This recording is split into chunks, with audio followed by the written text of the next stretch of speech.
To begin taking this apart, I got to take this brake line off the backing plate for the rear drums on here, and takes average about a 14 millimeter wrench to take this off. And after I do that, I got to take a 19 millimeter wrench and just unbolt the whole thing, and then bolt the brackets on. We'll do that here in a second.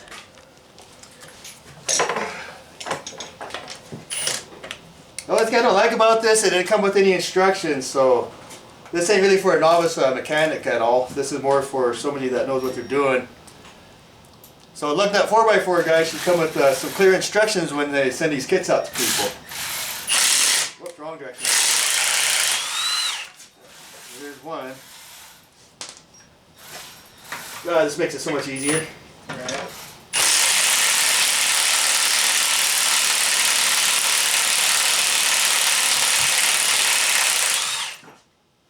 Wow. Oh, that one is just rusty. I was like, oh, it didn't strip out, thank God. I've been pissed.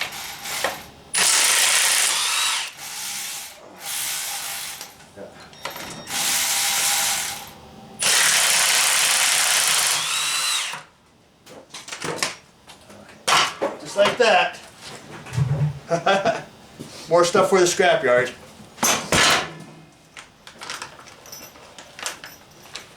Yeah, freed up a lot of weight. A lot less rolling mass.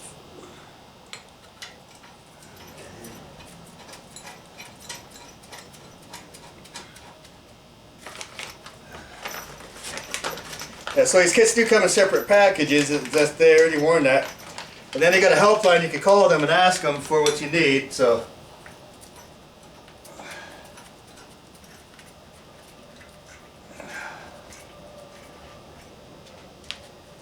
Let me tip this axle back. I wanted to see how it sits. Okay, so that's how they sit. So if you got your axle turned this way, that's how it does it. And I got one extra bolt, but just to save the thread, I might throw a bolt on the bottom there just to be, you know, more of a safety precaution thing. So, not a bad job on this Lugnut 4x4. Just got a couple issues here that I'm going to mention and then call and tell you about. Great kit though.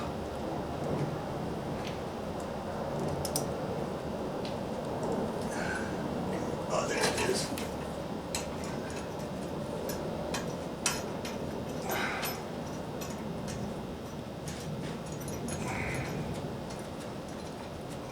Alright, so my new posi has a center pin I still got to take out so I can slide the axle in after I get this part bolted on. And then we'll be good to go. See, make sure it's, oh yeah, still the same size. So a couple ugga-duggas in here. Don't, when you do this, you gotta have a feel for stuff like this. I just gave it a couple just to kind of get it snug down before I do a final bolt tighten. Just like that. Okay, so that's good. They say do like 40 pounds of torque, but I figured 2 or 3 ugga-duggas will probably make it work. So, just like that. Because these Milwaukee impact guns have a lot of power, so each ugga-dugga is quite a bit. Okay, well I'll go for one more just to be safe.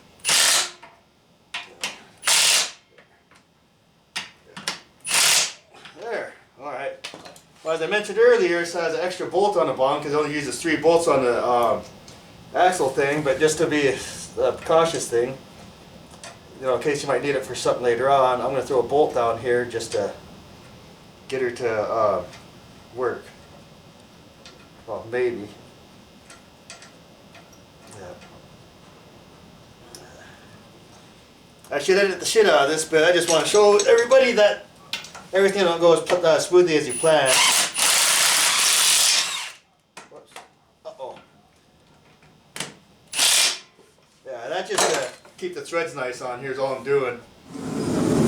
Alright, so now the other part is I already got the center pin out. It's right there next to the axle shaft. And I just got to slide this in, put the C-clip in, and put it in there. But I'm not going to put the pin in because I'm going to rebuild that side right there to put it in there. And then I'll throw the center pin in here. I can button this back up. And then I'll show you what we got to do possibly with the brake lines that go to the calipers that come with this rear disc brake conversion kit. Alright, here we go with putting the axle shaft in.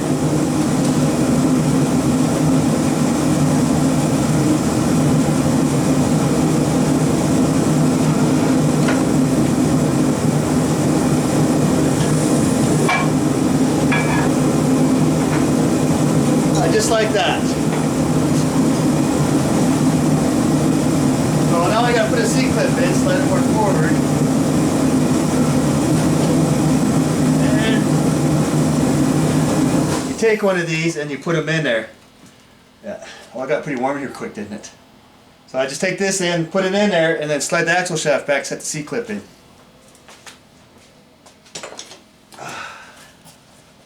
Oh, way easier than doing a locker.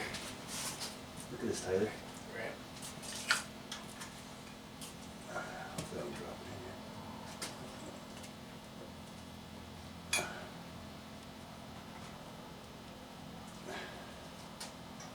Almost. Okay, good. There it goes. There, see, now it's all set. Huh.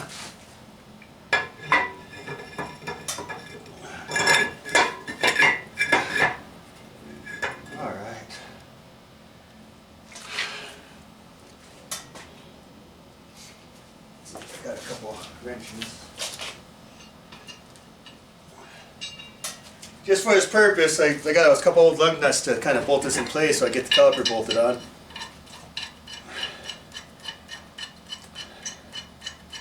I should paint the end of this axle, but you know, nobody's going to see it, but maybe. So there you go.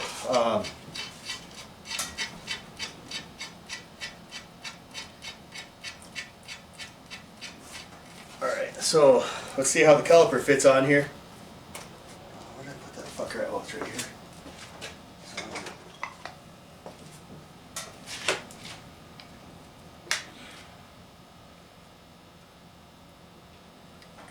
Interesting. Okay.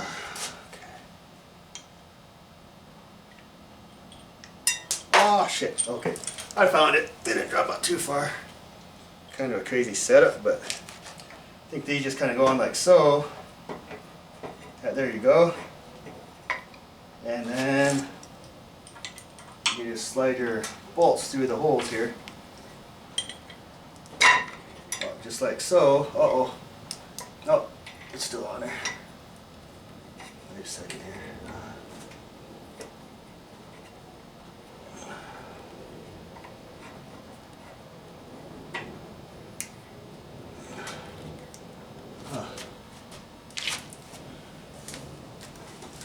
Oh, I see it's got little clips on the sides.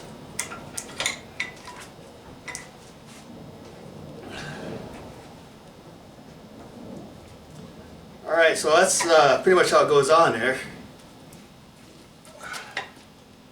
Just thread it on. Looks like I gotta do a 3/8 Allen wrench, typical Chevy thing. But there you go. That's the rear disc brake conversion on it. But I'm going to go ahead and pull this back apart, and I'm going to paint the end of that on there because I want it to look kind of pretty. Okay, note to self, I had to change where the axle flanges go on this because it didn't quite fit right like it should be. So it's actually these caliper brackets supposed to go towards the rearmost part of the axle here. And I rotated it up because my one buddy pointed out that I needed a bleeder screw facing upwards. So here's where the axle sits, so that's how the rear caliper is supposed to sit, is just like this. Kind of almost parallel with the brake pad.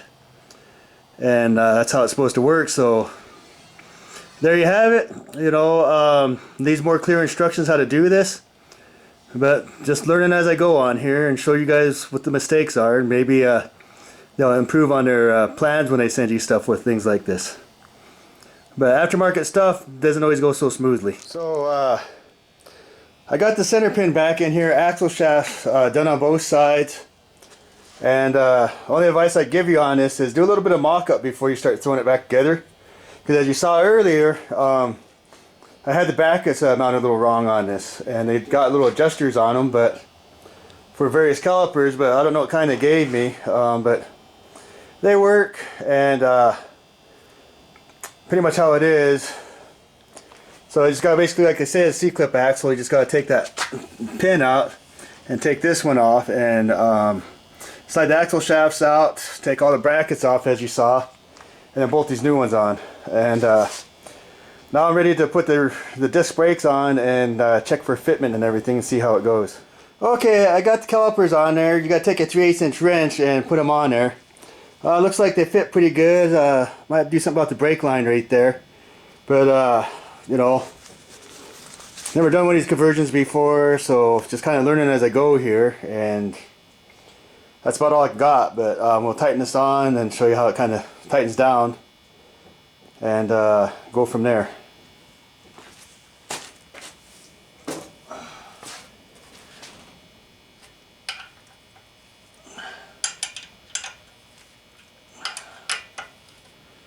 I ain't gonna use a fancy power tool for this part because I prefer hand tightening this versus using a tool on this, because you need to make sure it's on there good.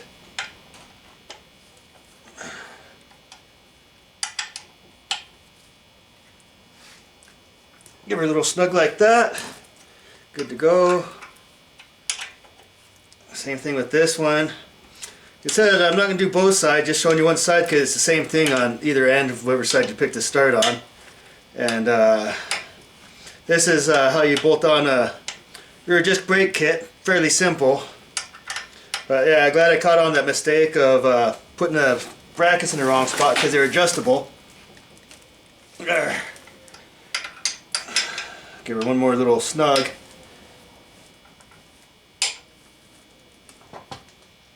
Okay, that's good. Here's one here. There. Alright, well, there you go. There's a rear disc brake caliper conversion kit on this.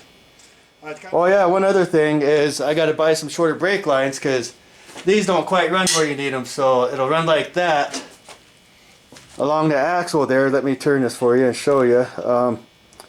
So there's the diff, so I got to get maybe 1 or 2 foot brake line at Napa or O'Reilly's or wherever part stores has them. So I could bolt it onto the center brake line that goes onto the rear differential. It'll bolt right on the middle bolt right there, or one of the corner ones, I can't remember. But so that'll be another project, and I'll show you how that gets all done, and bleeding the brakes and stuff. So all I pretty much got left, so there you go. So one last thing I forgot to do, they say you can't fit 15-inch rims on this thing, so I grabbed a spare 15x10 rim because that's what I run on the extended cab to see if I got clearance problems with this, you know, for 15x10. I'm not going to change rims. You know, a grinder makes a big difference on the caliper. It don't really hurt it a whole lot. I've done that with the 8-lug, with 15x10 8-lug rims. Just got to grind the caliper down a little bit, get them to clear, but we'll see how this goes here and see how the fitment goes. Alright, here we go.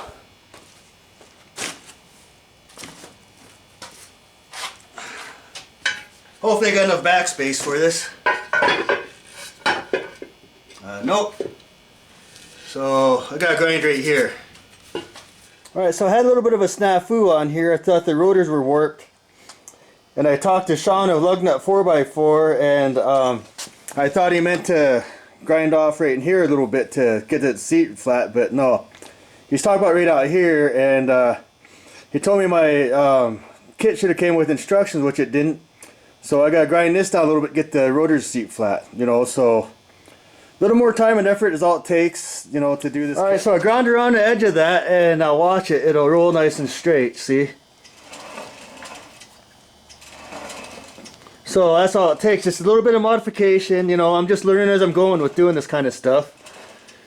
You know, I love modifying and building vehicles, and sometimes you gotta learn as you go when it's a first time deal, so there you go. I'll take this off really quick and show you where I had to grind around the edge at. It didn't take much, but just a surface grind is all it was. I don't know if you guys can see this, but you can see right where I ground the edge off right here. Didn't take much, just a little surface grinding. Just enough to get it to seat, and it rolls straight, so this is a great kit. So if anybody ever wants to order one, I'd say it's worth the money. Alright, so a thing to do with the rear disc brake conversion on this. On this 14 bolt I got here, one of the things that you do need to get is a smaller steel brake line to go straight here to the main brake line. So I went and got these at CarQuest. Can't remember what they are. They're like a 3/8 by 24 pitch brake line, what they are. And they thread in here. And you want to go with a little deeper one for this because the shorter end here won't go all the way into here. So make sure you get one with the split end like that, and preventing you from doing brake line leaks. And that's about it. One thing I got to do with this, which I've been working on, because I'm running 15-inch tires or 15-inch wheels, is I got to grind these calipers down. And that's nothing to do with the Lugnut 4x4's deal, because it clearly states you got to run 16-inch tires, but I like my 15-inch just for the retro look on my 97 Z71. So I'm just doing what I have done in the past, just grinding it down to make it fit. And I know I can take these down with a lot more material, but I'm just getting it good enough to clear the rim, and then I'll be good to go on this, and then paint this axle up nice and pretty for my project I got going on. You know, and been a long, hard job, but it's gonna be worth it in the end, and should be able to increase my braking capacity with this. And I have to constantly go out and adjust my drums like I've had to in the past, because you know, I know that I put grease and stuff in them, but with all the amount of wheeling and mudding I do, well, mud gets in those threads and it don't want to self-adjust. So something like this, it'll be able to adjust itself, you know, so I don't ever have to worry about adjusting my brakes. They're just self-adjusting. So that's what I love about disc brakes. Not only that, but the better stopping power. So that's a wrap for this conversion kit until I get it put in and do a brake test, but that'll be a whole other separate video. Well, I decided to go ahead and paint the axle because no sense in rebuilding it and then letting it look plain, so I figured I'd make her look pretty to bolt it on back to the Z when I get it done. Since I talked about this, but yeah, I got both sides ground down so it'll clear my rims. You know, nothing wrong with that. So I just do what I got to do to make things fit. You know, this is how custom jobs work. But man,